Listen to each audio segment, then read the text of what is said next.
All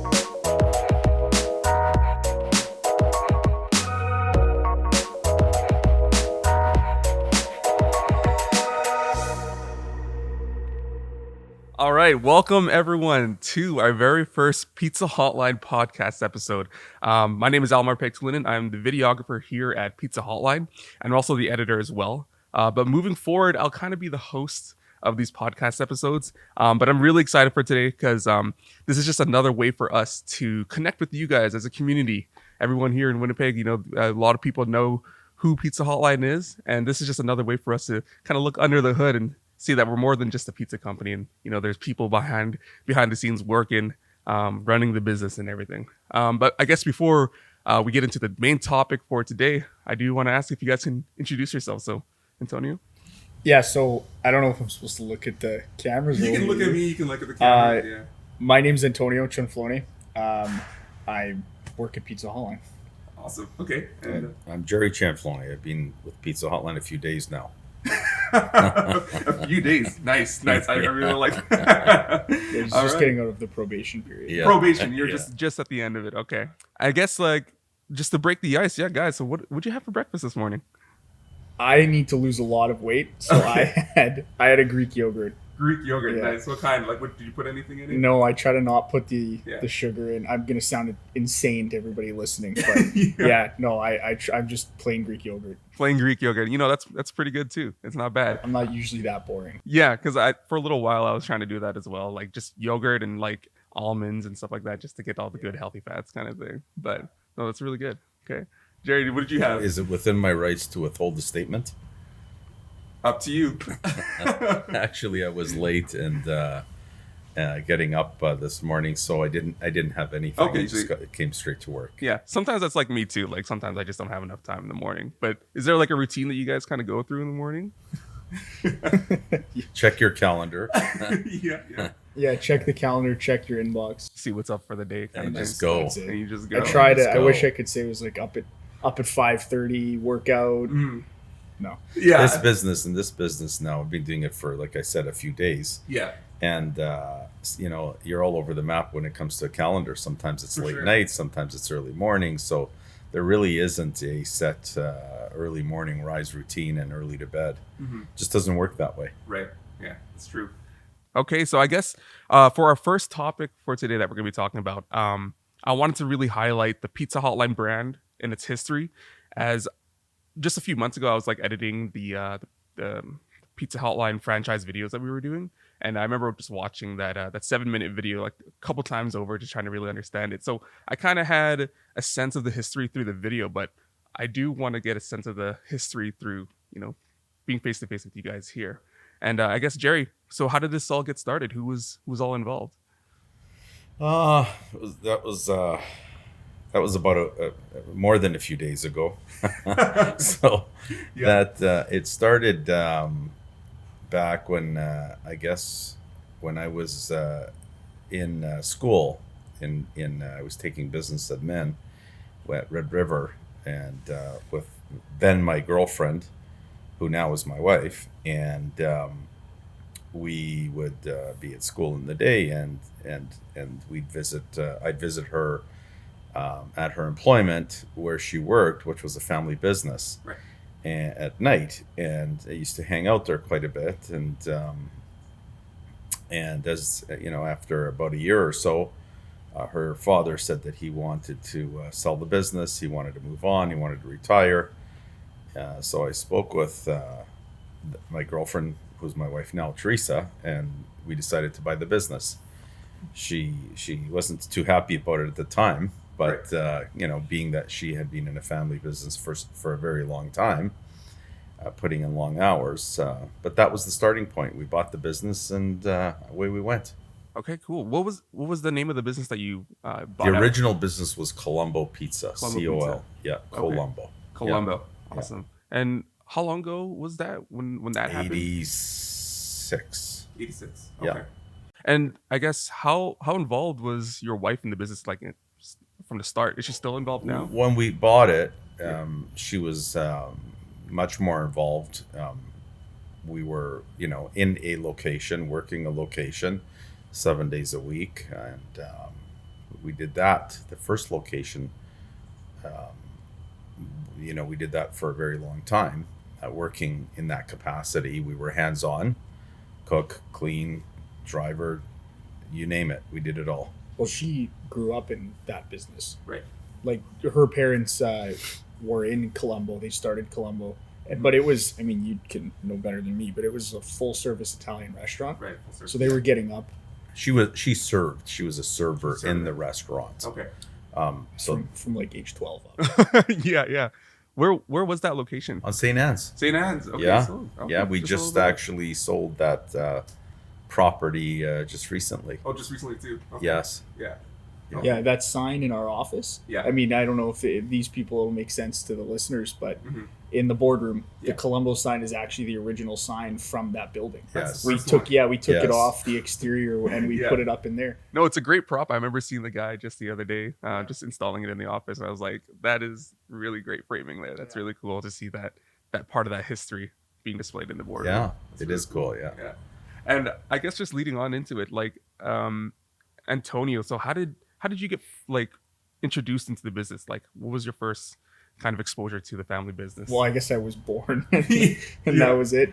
But when I was younger, I was born in 93. That was the year that my parents developed their first call center. So that was the year they got 2222222. I think you guys had 4 locations at that point? At that time. Still corporate? 4, yes. All corporate, yes. So the first kind of franchising started when I was born. And we ran it out of a basement. Out of the basement. Yeah, the first call center. It almost seems like a lot of these really big businesses nowadays, they either start from garage, a basement. It's started out of the basement at our Portage and Valor location. Yeah. No windows. I think my aunt and my mom were the first employees of it. Yeah. Yeah. I guess were they from a previous story that I've heard, were they part of the call center? What was the who? Your aunt and No, not really. What were they doing? Well, she worked in the call center. Very, very little though. Who are you talking about? Like downstairs? Mom? No, our aunt. Yeah. Oh, this was years later. Yeah. I thought she worked. Oh, okay. No, that was years later. Okay. But originally, it was very small. 4 seats, four computers, and so we had 4 people that I knew very well, and I still know them today, actually. Yeah. And they, we did that for a number of years. Worked out well. Yeah. So I guess it was a lot of it was kind of internally. That's how we were building it. Oh, absolutely. Yeah. Always with your own. And I guess what are tying into the values of that? Why was that really important to start like building internally first? Oh, it's just better. People you know, people you trust, people that know you, people that trust you. It's reciprocal, right? And, let me put it to you this way. If there was a girl standing over there, would you ask her to marry you? No. Probably not right away. You'd have to get to know her, right? Yeah. No different in business. No different with your people that you want to work with. For the long run, you have to get to know them, and they have to get to know you. It works 2 ways. It's and then everything is so much easier. Right. Especially when you kind of just sift through everyone internally too, and really just try to find that person. That's what I always have regretted, not having enough time to spend just talking with people that in our organization. Like I've always wanted to do more of that. Not that I've regretted it, but I do it, but not enough in my mind. There's a lot of good people. Sometimes, I've been in business now all this time, 30 something years, and I see probably more strength and future in people than they see in themselves, because they're usually younger. They're not sure. I've been through it. I've seen it. I've done it. And it's easier for me to spot that in an individual than it is for them sometimes in themselves. Right. They just need the confidence. Yeah. And sometimes that's all it takes. Yeah. That's all it takes. That's all it takes. I guess also leading into the foundations and the values that your company is kind of built on. What are those, if you can kind of explain to everyone that's listening in right now? Trust is always, I would say, probably the biggest. There needs to be there needs to be trust, honesty. Just be honest, be straight. Sometimes I'm told I'm very straight and too straight sometimes, but better to be honest and open than not. That's in my books anyway. I would say, yeah. And then there's it's about go, never ending pursuit to a better tomorrow. And so you're always on that treadmill, trying to be better tomorrow than we were yesterday. And that could be challenging from time to time. It's not easy, right? There's constant change. Yeah. I guess, Antonio, if you want to follow up with any... Yeah, one of the things that we always talk about anytime somebody new's in the company, or even people that have been here for a long time, I always summarize it to passion, innovation, and excellence. And it kind of goes to what my dad was saying, but there's a joke in restaurants, and we hear it a lot when we go to franchising shows or restaurant shows, and people ask, what do you do? And well, we're in pizza. And they go, oh, we're in restaurants, you guys are in war. It must be nice, right? Because it's an extremely competitive industry, and there's 1,000,001 different people selling pizza. And how do you be the best, and how do you best serve your customers over a long period of time? For me, it comes back to, you have to love what you're doing. And that's why the passion, we always say that first. If you don't like it, you're going to get burnt out in any restaurant, never mind a pizza place. And if you're not innovative, if you're not challenging yourself to think of new things and to think of if it's a deal, or it's a way of interacting with a customer, or it's a way of running your kitchen, you're going to get left behind very quickly. And if you don't hold yourself to a high standard, you're just not going to do that well in the open market. And you can't really be innovative, and you can't hold yourself to a standard of excellence if you don't have that passion, if you don't like what it is you're doing. So it goes back to your other question, right? Why did we always try to grow from within, and why did we always try to look for people? And it's just because we know that what we're doing is tough. Any business is tough, but we understand the intricacies of ours, and we understand how much responsibility is on everyone's shoulders on the team. So if you're going to build a team, you want a team of people that you can trust. You want a team of people that are motivated like you're motivated, and people that are going to get up in the day, enjoy coming into work, whatever that work is, if it's in the office, if it's in the kitchen, if it's somewhere else, and make sure that your product and your brand is excellent, is passionate, is innovative. So that's what I always speak to. Mm-hmm.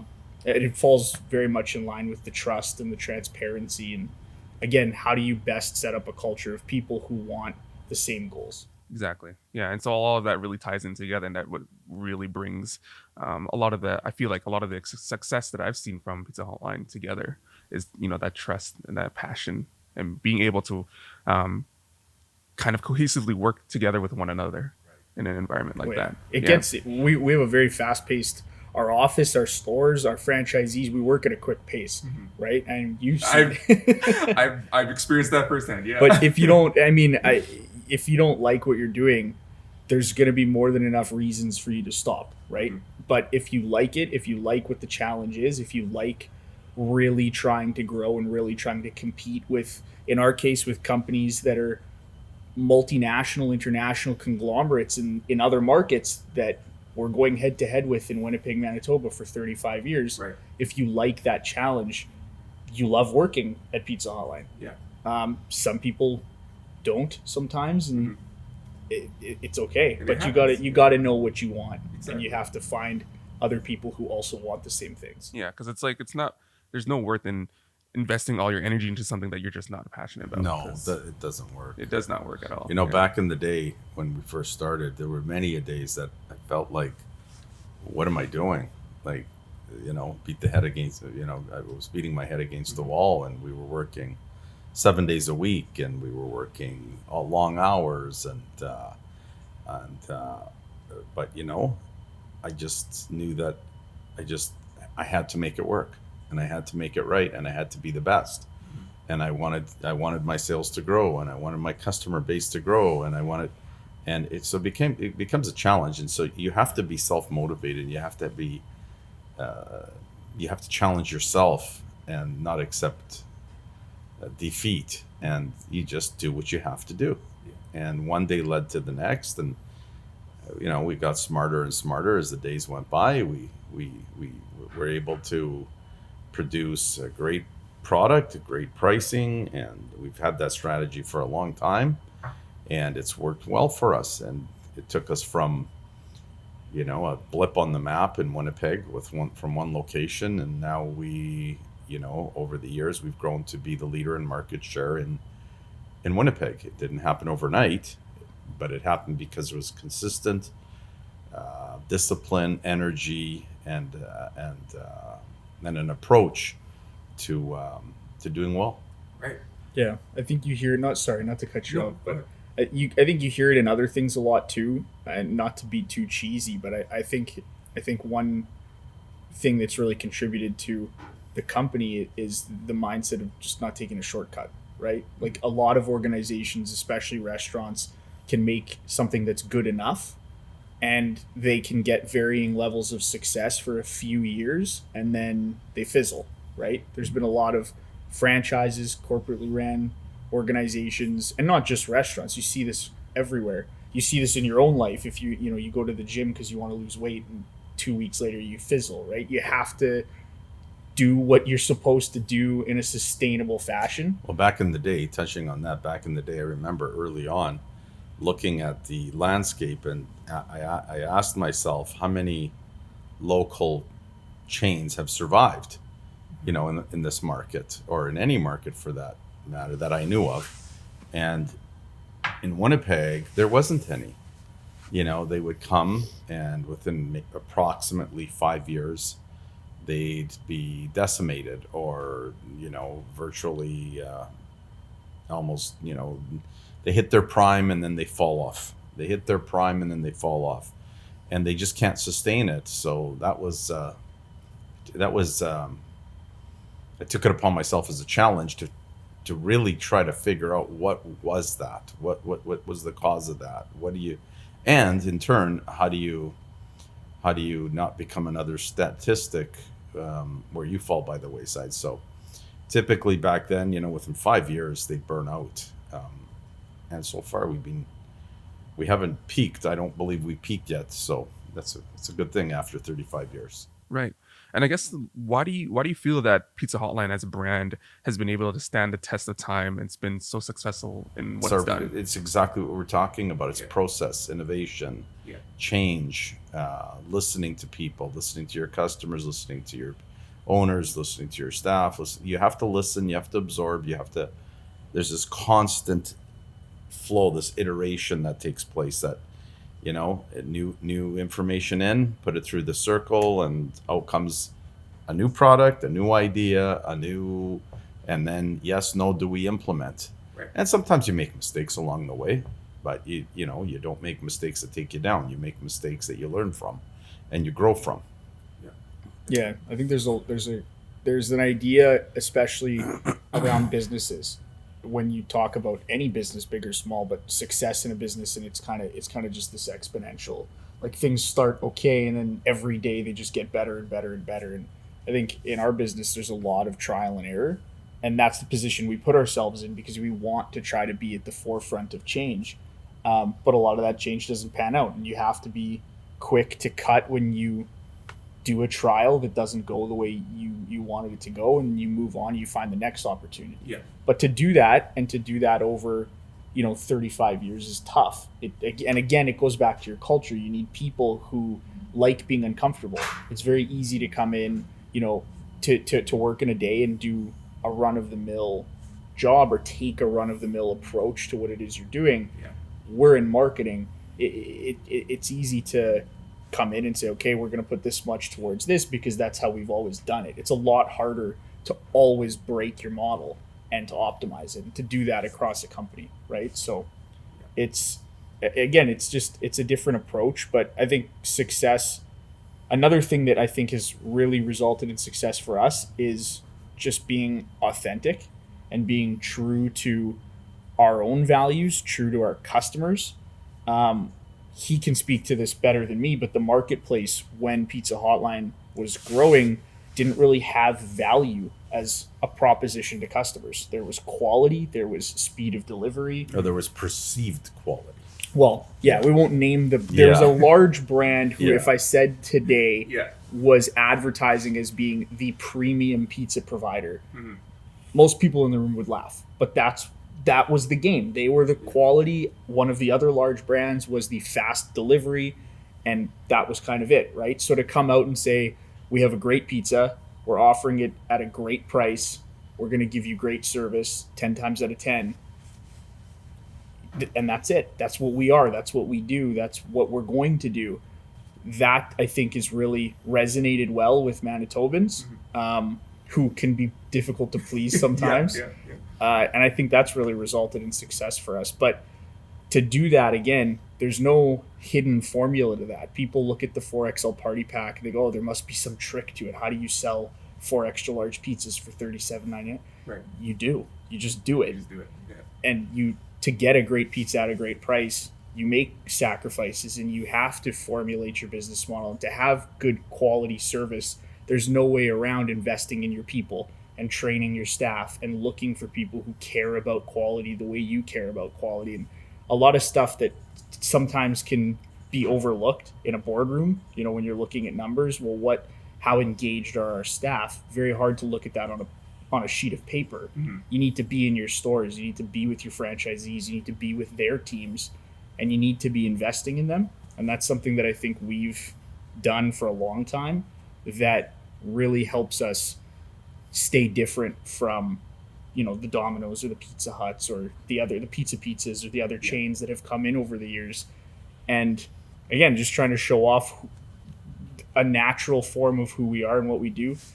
It's my grandma in the commercials. It's him. It's my younger brothers. That's who we are. It's in our basement. So, I think the transparency and the authentic transparency is very important. Right. And Jerry, I remember we touched upon authenticity on Friday night. If you can expand on that too. Well, you just have to be who you are. Don't over script. Just be natural. Say the truth, and I believe that that's the right way on a morally to act in that manner. But it resonates with people then, right? People can see through. People, you can't you can't lie. You can't sell a fake product. It doesn't work. Fake news. Fake news. You've heard of fake news. Donald Trump has said that a million times. But fake news. Fake news, right? Well, I'm not sure what he says is fake or not fake, but I think he's the master at that. Anyway, but you have to be authentic. You have to be who you are. Yeah, definitely. Because like you said, a lot of people can just see right through someone when they're trying to be something they're not. Exactly. Yeah. Exactly. And it's the same in business. Yeah, exactly. If you're gonna sell something, you have to stand by it, and you have to believe in it, and you have to, and just for many years, every new product that we put out, I'd have to like it, and if I liked it and I believed in it, I'd put it out. If I didn't, I would not put it out. Yeah, we'd fight about them. Yeah. Our product testing is basically, for the listeners, our office is on the second floor of Cafe 22 on Corden. Yeah. So we're usually in the kitchen having a panel of family, friends, employees, whoever's there, and everybody dukes it out, and the product that lasts the longest is usually the one that gets on the menu. Yeah. But that's how we do it, because again, at the end of the day, if we don't like it, our customers aren't going to like it. If we don't recognize value in it, and the people around us don't, what's the point of that market study or that that like the lipstick to the brand? Yeah. We try to stay away from that as much as possible. We try to just keep it authentic. At all times. Yeah. And we hope that it comes through. But yeah, things like our cinnamon buns. That's a good example of something that started from a recipe that one of our employees in our stores came up with, and I think it was Provence. It might have been Maria gave us a recipe, and he had simultaneously been working on a cinnamon bun recipe, and another franchisee at the time was like, I've been making cinnamon buns for myself out of this dough. It's really good. So we just kind of put it together. We tested it with ourselves. Yeah. And if we liked it and we thought that the price was fair for it and we thought that it made sense and people would respond well to it, we put it out. And I think it's going okay. I still like them. They're pretty good. Yeah, they are. They are really good. They are. We're doing some product shooting just the other week, and like Sean made a couple, and then I had a they're couple just bites, and delicious. they're really good. Yeah. Yeah. People don't realize until they actually order them how good those things taste. I personally didn't even know that was on the menu at first, and because I never had the chance to just go and order it. But yeah, now I good. would. So good. Yeah, those and cheese sticks are like the secret menu items on our menu, in my opinion. Yeah. I've been eating cheese sticks since I was born, and I don't think I'll ever get sick. Cheese sticks are really good, though. Yeah, they are. I don't know what it is. Just put cheese on bread and melt it, and it's just like It's our cheese. Our cheese is a different. It's a very high quality cheese, and it's got flavor. Yeah. You know, a lot of companies out there use, Well, pizza mozzarella. Pizza mozzarella or considerably cheaper cost cheese, but it's the flavor's the flavor. You need quality, you need cream, and that's what makes a good cheese, and that costs money. right, Yeah, so mix that with some garlic butter. Yeah. and it's just so money, good. right on the money. So good. Yeah, garlic bread, even, and then just garlic cheese toast. Just Oh, yeah, it hits the spot. that's the good stuff. Kind of funny. Me and Sean were talking like last week, and we were just kind of like, we weren't really pitching it around, but we were just like saying, what if, the cinnamon buns? Think of it, but what if instead of like sugar and icing and stuff like that, what if Cheese. but cheese, That's a good idea. cheese is a good and idea. pepperoni, and so Yeah. it's like It's almost like an arancini kind of. Yeah. No, I've if you seen that stuff down it. in the U.S. it's like a actually. pizza roll, Yeah, it's pizza rolls. I've seen them in Yeah. the U.S. actually Yeah. made that way. So we were just like thinking like, hey, we should tell Jerry Yeah. and Tony, see what they say. Well, let's you know what? Let's Try it do a out. pepperoni pizza roll. Yeah. That's a good idea, actually. Kind of, what would that be like? What are those things called? I can't remember. Strombolis? I There is There like is an something like that. Italian- What they do is they take the dough, they put toppings in with cheese, and then they roll it up. Okay. Then they cook it. Yeah. And I can't. Rem- It's kind of like a stuffed Nana stick. went to Italy, ate, came back, and brought me a menu and said, "You got to put this on the menu. You got to put this on the menu." And I never have yet, but she said it was unbelievable. Yeah, that would taste good. Yeah, yeah. So that's an idea, but is there anything else, like any other kind of dishes or items that you kind of have you've been thinking about that maybe you would want to try on the menu? Oh, nothing hits like in terms of there's constant testing. The latest one is halal products. Okay. We're testing halal products, and I've gone through 6 different pepperonis now and 8 different types of chicken, and I haven't hit the one that I really like yet.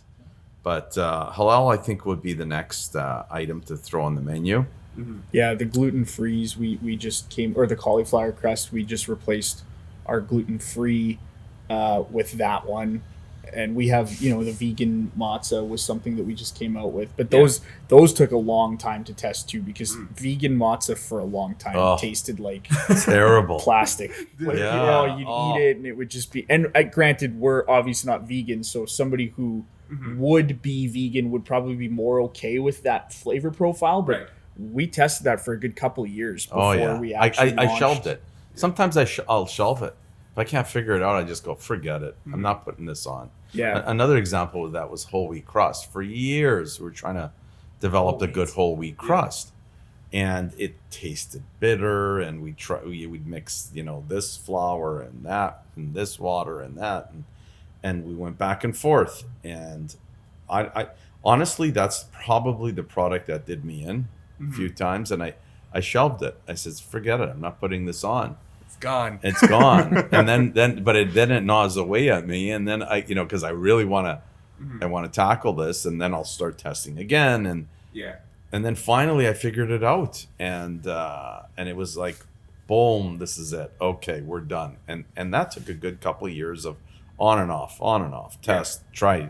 Do this, do that, and our Stonefire dough was like 4 years? couple of years, 4 years at least, just to make sure that what we had was a genuinely authentic stone fire dough or whole wheat dough. But there's a lot of stuff that is like on the shelf that sometimes you're just waiting for the rest of the industry to kind of catch up. Like vegan cheese was very much that. We were testing vegan products for years because it was something we thought we could do, but the ingredients, the supply chain just wasn't really there yet for it. So we waited, and you kind of just keep your ear to the ground and you hear about different things. So we heard about this one brand that was making, vegan cheese that didn't taste vegan. And then we ordered it and we tried it and it tasted good and it cooked well. And so then we launched it. So we try to not, you try to keep up with the trends, especially in pizza, but we don't let that dictate the next menu. It has to be good. Like if it doesn't taste good, forget it. We don't want to put on. The cauliflower crust to us is unbelievable. It tastes delicious. So we're proud to put that on the menu because we're excited to show that to people and go, just try it. Like then that's it. How did it even come about, the cauliflower crust? Just like every other item. You just comes from an idea, you think about it, and you do a little bit of research, and a couple pounds added in product testing. A couple pounds of weight added, your stomach explodes and life goes on, right? So it could start anywhere. It's an idea that comes across and we jump all over it. Right. A lot of the time though, it's just somebody either like emailing in or calling in and just being, hey, do you have this? You should really get this. And then we'll look at it and we'll go, well, we could probably figure something out, and then it starts, right? Sometimes it's very quick, sometimes it takes years, like with the doughs and stuff that we were talking about. Usually the dough takes a lot longer. Well, there's so much in dough. People don't. Some people get it, but a lot of people don't. Like, dough's a living being. It's yeast. So there's age, there's life, and then it's not good. And then how much does it rise? And how much should you let it rise or not let it rise? Or when do you put it in the oven, et cetera, et cetera, et cetera. So there's so many variables that you've got to work through before you hit it. It's not easy. It takes time. Definitely does. Yeah. Well, there's a long list of like could have been menu items for Pizza Hotline. That who knows? Maybe over the next couple of years, if people are listening to this, shout out a request, and maybe we already have one. We can release it for a limited time. We'll send you one. Be a featured item or something like that. That'd be really cool. I think that'd be a really fun idea. Get another way for everyone to kind of get involved with the brand and stuff. Yeah. And it's funny that you mentioned like just the taste testing and like adding a couple extra pounds. That's kind of how I felt when we were doing these. We were shooting all the pizzas, and like we would be shooting like we did the specialty pizza, the meated delight, and it was just like hard to resist. It gets crazy sometimes. Like honestly, because when I get on a test too, I binge test. You binge test. I binge test. So because you have to remember what it just tasted like yesterday, and then you do another iteration today, and then you'll do another one tomorrow, and then you'll do another one the next day. If you wait too long, you just don't remember. You just can't. So you need to taste it when you need to get it right as soon as you can. Then you got to do the delivery tests and let it sit for 20 minutes, then an hour, then 2 hours, then 6 hours, then the next morning, and every time you got to have a slice of it. So that's crazy how much of a process that is. It is just doing taste tests. It is. Just taste tests. Yes, it is. But when it's good though. When you taste it and you go, or it's wow, this is perfect. This is it. This is it. Yeah. Or it's not. So you strive to get it to that, wow, this is unbelievable. This is really good. Why didn't we think of this before? That's what ends up happening, right? You definitely get that eureka moment when the product testing. You're like, okay, this is it. We're good. This is it. Like, let's launch it tomorrow. Yeah, like cinnamon buns, we had it with that. We had it with the cauliflower, gluten-free crust. That was like, it was like, wow. It's just that it's just when it's great. Yeah definitely. It's funny because like now after like working here for a few months now, it's just like I feel like I need to hit the gym sometime soon or else things are gonna change. We have the treadmill. It's the least used room in our office. True. I know. It's just treadmill and the punching bag there. I mean, I think we should just put a bed in there and just sleep. The problem is honestly, the problem is between the desks and that room, there's a staircase right down into a kitchen. So. Oh, that's so true. So true. The cafe is just right down Yeah, there. yeah. It's the best worst thing for all of us. That's so great. I guess last couple questions that I kind of have, and maybe people who are listening in would be interested too, is so do you guys have plans to kind of expand outside of Canada? You know, even just within Canada Manitoba? or in Canada? Either in Canada or outside of Canada as well. Yeah, I definitely see opportunity.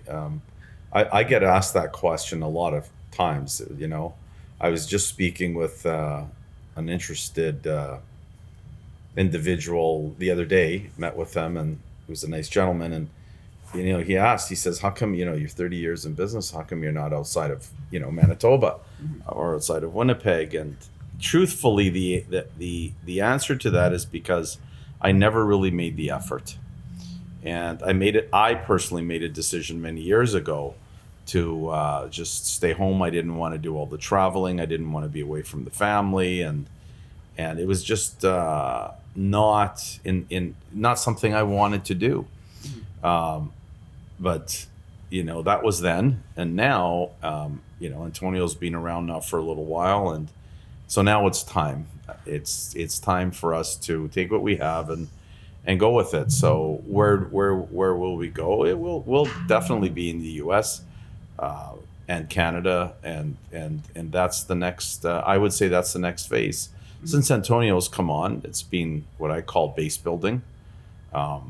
Let's solidify our foundation and let's grow it. Let's expand so that we can handle that growth, and not get ahead of ourselves. And you know, I do a lot of research and a lot of reading, just the same as I took time to research why no local pizza chain really made it past 5 years. I looked at the successes of chains that go into expansion, and a lot of them end up with big problems where they're not capable of servicing their partners and, you know, their franchisees, and the stores just get out of control because there's improper training, improper management, and that's something we really have focused on. We want to be on top of that and get a hold of that before we hit expansion mode. Right. Yeah, I think we're lucky. Not to Go cut ahead. you off, but we have 35 years of experience, and in that 35 years, you know, my parents made a choice that they wanted to be home, right? They wanted to be able to go to soccer practices and recitals and whatever else. But in that time, we ended up building an infrastructure that was actually much larger than a 24-store chain in one province. So a lot of our infrastructure, it really does rival that of multinational chains. Because we took the time to perfect and add efficiencies to our current models and add scalability without actually doing the scaling. So now, you know, do we want to grow? Absolutely. But with all that time, I think has come a foresight that other brands don't necessarily have before they start to grow in different markets. Most restaurants, because this is, you know, something that, again, we try to keep our ear to the ground on restaurant trends and how do restaurants grow and how do franchising models grow and how do they succeed long term. Why did McDonald's, you know, do what McDonald's did and all the other companies that started at the same time didn't? And McDonald's, I mean, has problems too, but I think we're lucky enough to be able to understand what some of those challenges will be. So we've been trying to shore that up so that when we do grow, it's that much smoother. Ultimately, I think for us, it all comes down to, we're a franchise model predominantly. It all comes down to the franchisee. If you don't have, again, that passionate, innovative, hardworking, excellent person, the best system in the world is going to fail. You can have every policy and procedure documented 10 times over, but if you don't have a good team member, you can only get so far. And a lot of restaurants that grow, they want to grow fast. Yeah. People approach them, they take most deals. They take more deals than they should because it's short-term success for long-term uncertainty, right? So we want to grow, but we want to do it without compromising the sustainability of the company. We have franchisees that have been franchisees for 15, 20, 25 years. That's unheard of in some franchise models. So we're very proud of that. And we want to grow, but we want to grow with a new crop of 15, 20, 25-year franchisees. We don't want to get in the business of 2 years in, your store closes, you have problems, we have problems like a lot of other brands do, right? So, yeah, I don't know. Yeah, that makes sense. Makes sense. Yeah. Yeah, absolutely. Yeah, I definitely feel like even just being a part of the team for the past few months, that I've learned so much about like kind of how the growth and the vision that you guys have for Pizza Hotline in itself, and just even in that short time, just learning about where the company has kind of grown from the ground up. Everything from its like humble beginnings, as from Colombo to what it is today, right? Yeah. And just as a brand, because just bringing that awareness now into because everyone in Manitoba, they know who Pizza Hotline is, and I think that's like really important to Absolutely kind of just push forward and to continue to push forward in an authentic way. Yeah. So I'm really looking forward to when we're able to dive deeper into part 2 of this episode. I feel like this first episode has been pretty informational, and it's been a great way to kind of connect our viewers and also me to also you guys. So I just want to thank you guys. Thank you for your time. Well, you're welcome. It was pretty cool. And Yeah. Did you guys have a good time? Oh yeah. Yeah, this is fun. Now we're gonna start. We start off nice, and then we start killing each other. That's what happens. And then that's what's gonna happen. That's what's Episode gonna 2, fist happen. Soon as we- No, but thank you for actually like doing this, and Yeah. I think it's a cool idea, and I hope that I think our company and most companies that are going to be around sustainably have to just be honest about who they are to the public, and if the public likes that and the public wants to support that, fantastic, and if it's not what that public wants, then That's good. you got to know. Then you got to know, and then you move on. Exactly. And you find a new home or a new business. That's for it. sure. But yeah, for us, any opportunity to kind of give people, like you said at the beginning, like a look under the hood and show, listen, this is what we do, this is who we are. Yeah. I think it's fantastic. So thank you for Thank you for letting us do it. I'm humbled to just to be here and just to be able to host the episode. So it's been great. But yeah, so part 2 of this episode is actually going to be talking about running the business as a family. And so there's going to be some really, really interesting topics there, and I'm looking forward to talking about that. So thanks again, guys. Thank you. Awesome. Okay. Yeah. And that's a wrap. Okay.